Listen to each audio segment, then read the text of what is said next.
नमस्कार, सार्वमंथन न्यूज महाराष्ट्रमध्ये आपलं स्वागत. पाहुयात आजची सविस्तर बातमी.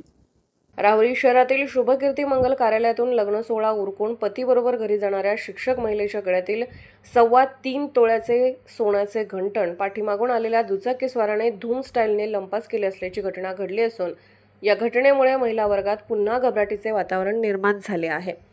रविवार दिनांक 20 एप्रिल रोजी रात्री 9 ते 9:30च्या दरम्यान राहुरी शहरातील केशर मंगल कार्यालय परिसरात रहिवासी असलेले शिक्षक दाम्पत्य अरविंद व छाया शिंदे हे शहरातील शुभकीर्ती मंगल कार्यालय येथून विवाह समारंभ उरकून आपल्या घराकडे दुचाकीवरून परतत असताना पाण्याची टाकी न्यायालयासमोर सूर्या क्लासेस समोरून जात असताना अचानक पाठीमागून एका हेल्मेट घातलेल्या दुचाकीस्वाराने येऊन अरविंद शिंदे यांच्या पाठीमागे बसलेल्या त्यांच्या पत्नी छाया शिंदे यांच्या गळातील 3.25 तोळ्याचे सोन्याचे घंटण धूम स्टाईलने पळवून पाटचारी मल्हारवाडी रस्त्याने संबंधित भामटा पसार झाला.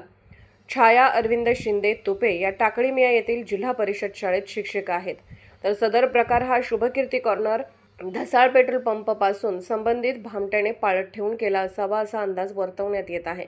तर घटना घडल्यानंतर तात्काळ हे शिक्षक दाम्पत्याने पोलीस ठाण्यात धाव घेतली, कैफियत मांडली असून राहुरी पोलीस ठाण्यात अज्ञात आरोपी विरोधात गुन्हा दाखल करण्यात आलाय. घटनेचा तपास पोलीस निरीक्षक संजय ठेंगे यांच्या मार्गदर्शनाखाली सुरू आहे. पोलिसांनी या घटनेचा तपास लावावा अशी मागणी होत आहे. सार्वमंथन न्यूज महाराष्ट्र, राहुरी, अहिल्यानगर. सार्वमंथन न्यूज महाराष्ट्राला लाईक करा, शेअर करा, सबस्क्राईब करा.